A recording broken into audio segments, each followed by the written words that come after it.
আউযু বিল্লাহি মিনাশ শাইতানির রাজিম। বিসমিল্লাহির রহমানির রহিম। প্রথমে প্রশংসা করছি সেই মহান রব্বুল আলামিনের, যিনি আমাকে কিছু কথা বলার তৌফিক এনায়েত করলেন, এবং দরুদ পাঠ করছি সেই মহামানবের প্রতি, যিনাকে সৃষ্টি না করলে কিছুই সৃষ্টি করা হতো না, হযরত মুহাম্মদ সাল্লাল্লাহু আলাইহি ওয়াসাল্লামের প্রতি। আজকে যে বিষয় নিয়ে কথা বলবো আমি, সেটা হলো কিছু যুবকের ঘটনা, যারা তাদের ঈমানের কারণে 309 বছর ঘুমিয়েছিলেন।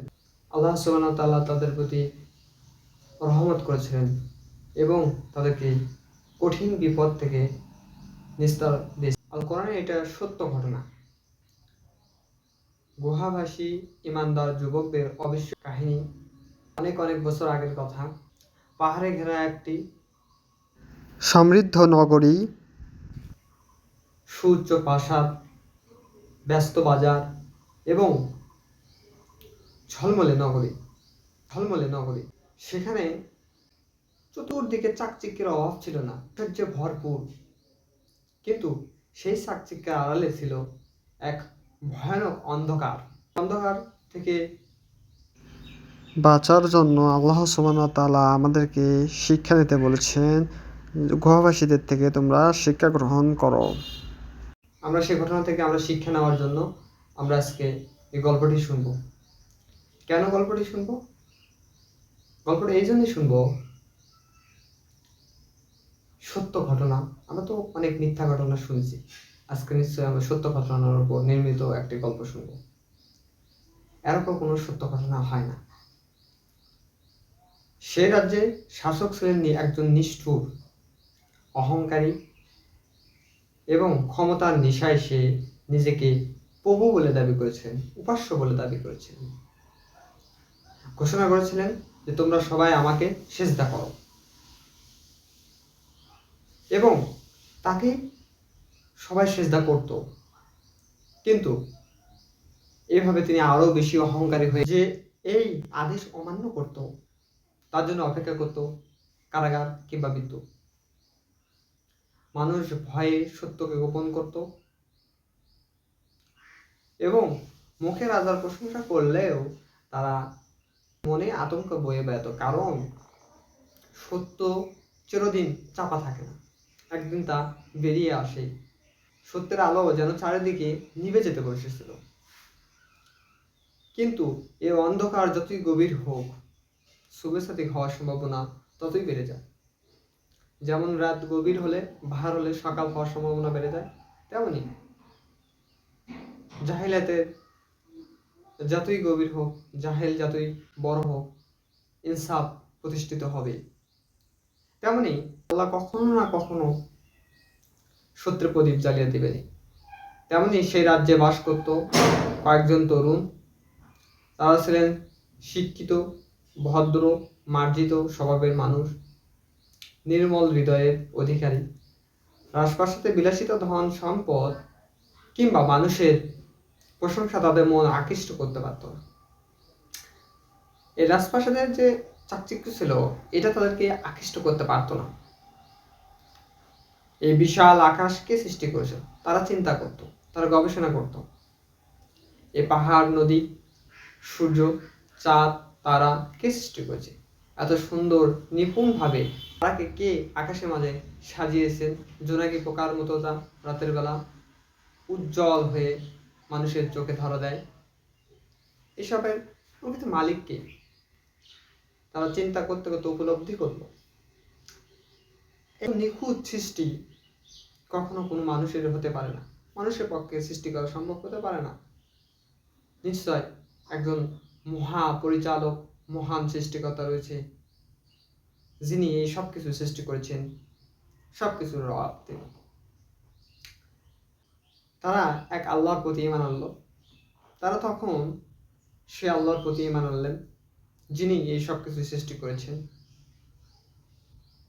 যিনি সব বিষয়ে জ্ঞানী, সব বিষয়ে জানেন।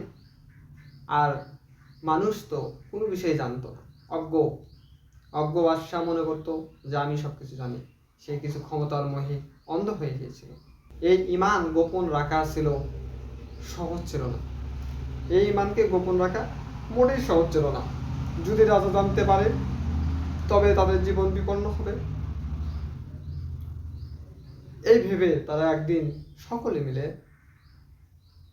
তারা কোলাহলপূর্ণ নগরী ছেড়ে তারা একটি নির্জন বাগানে মিলিত হলো। চারিদিকে নীরবতা, বাতাসে পাতার মৃদু শব্দও তাদের কানে পড়ত। তারা পরস্পরের দিকে তাকিয়ে বুঝতে পারলেন সবার হৃদয়ে একই বিশ্বাস, সবাই একই বিষয়ে জানেন, একই আল্লাহকে মানেন। তাদের একজন শান্ত কণ্ঠে বলল, বন্ধুগণ, আমরা কি সত্যকে ভয়ে লুকিয়ে রাখবো, নাকি আল্লাহর সন্তুষ্টির জন্য তা সব কিছু ত্যাগ করব? আল্লাহর সন্তুষ্টির জন্য তা মানুষের মাঝে প্রচার করতে চায়। এমন সময় বন্ধুগণ আরেকজন দৃঢ় কণ্ঠে উত্তর দিলেন, এই পৃথিবী জীবন তো অল্প সময়, কিন্তু আখিরাত তো অসীম, যার অনন্ত, যার শেষ নেই। আমরা দুনিয়াতে হারাতে পারি, আমরা দুনিয়া হারাতে চাই, কিন্তু আখিরাতকে হারাতে চাই না। আমরা কিন্তু আমাদের রবকে হারাতে পারি না।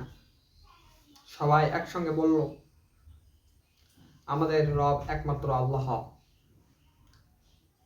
আমরা তারই ইবাদত করব, তার সঙ্গে কাউকে শরীক করব না। এই দৃঢ় ঘোষণা দেওয়ার পরে তাদের হৃদয়ে এমন এক প্রশান্তি এনে দিল যা পৃথিবীর কোনো সম্পদ দিতে পারত না। কিন্তু বেশি দিন গোপন রইল না তাদের এই ঈমানের কথা। রাজার কানে খবর পৌঁছে গেল। অত্যাচারী বাদশাহ প্রচন্ড রাগে ক্রোধে তাতে কাঁপতে শুরু করলেন এবং সৈন্যকে পাঠাবেন তাদেরকে পাকড়াও করার জন্য। এবং তাদেরকে নিয়ে যাওয়া হলো রাজপ্রাসাদে। নিয়ে যেয়ে তাদেরকে জিজ্ঞাসা করা হলো, তোমরা আমাকে সিজদা করো, তোমরা কেন আমাকে সিজদা করছো না? তোমরা আমাকে সিজদা করো, কেন তোমরা আমাকে সিজদা করো না? তোমরা কেন আমাকে উপাস্য হিসেবে মানো না?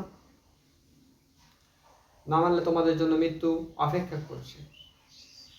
এমন সময় রাজপ্রাসাদে বিশাল দরবারের যুবক দাঁড় করানো হলো।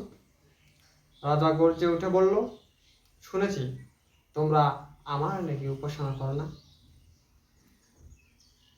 উপাসনা করতে আমাকে সিজদা করো, নতুবা মৃত্যুর জন্য প্রস্তুত হও। দরবারে নীরবতা নেমে এলো। সবাই মনে করলো এবার হয়তো তরুণেরা ভয়ে মাথা নত করবে, কিন্তু না, বিগত সময়ের ইতিহাসকে ভেঙে দিয়ে তারা শির উঁচু করে মাথা তার করে রাখে। এ যাবৎ সবাই আসে রাজাকে সিজদা করে, কিন্তু না, এখন তা হলো না। এখন অন্য অবিস্ময়কর ঘটনা ঘটে গেল। সবার সামনে বুক সিনা টান টান করে মাথাকে শিরটাকে উঁচু করে দাঁড়িয়ে রইলেন যুবকগণ দাঁড়িয়ে রইল। তোমরা বাসায় যে চিন্তা ভাবনা করে পরিকল্পনা করে আসো, চিন্তা ভাবনা করেও দেখো, তোমরা যদি আমাকে সিজদা করো তাহলে তোমাদের জন্য মুক্তি রয়েছে, আর তোমরা যদি আমাকে সিজদা না করো তাহলে তোমাদের জন্য মৃত্যুদণ্ড অপেক্ষা করছে।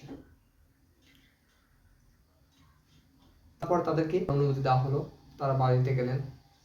যে তারা সবাই মিলে একত্রিত হয়ে তারা চিন্তা করলেন, আমরা যদি এদেশে থাকি তাহলে আমরা মারা পড়ে যাব, আমাদের জন্য মৃত্যুদণ্ড অপেক্ষা করছে, আমাদেরকে মৃত্যু দেওয়া হবে। তখন তাদের মধ্যে একজন বললেন, তাহলে আমরা এদেশকে ছেড়ে দিই, এদেশ থেকে হিজরত করে অন্য জায়গায় অন্য কোথাও চলে যায়। তখন তারা গভীর রাতে একজন বলল, আমাদের রব আসমান ও জমিনের রব, আমরা কখনো তাকে ছাড়া অন্য কারো ইবাদত করতে পারবো না। এখন আর এই নগরীতে থাকা সম্ভব নয়। রাতের গভীর অন্ধকার, তারা নীরবে শহর ছেড়ে বেরিয়ে পড়লেন। পিছনে রয়ে গেল তাদের বাড়ি, পরিবার, ধন সম্পদ ও পরিচিতি জীবন, সামনে শুধু অনিশ্চয়তা, অনিশ্চিত পথ, শুধুই অনিশ্চিত পথ। কিন্তু তাদের হৃদয়ে ছিল এক অটল বিশ্বাস, যে আল্লাহর জন্য আমরা ঈমান এনেছি, সে আল্লাহ আমাদেরকে কখনো ছেড়ে দিবেন না।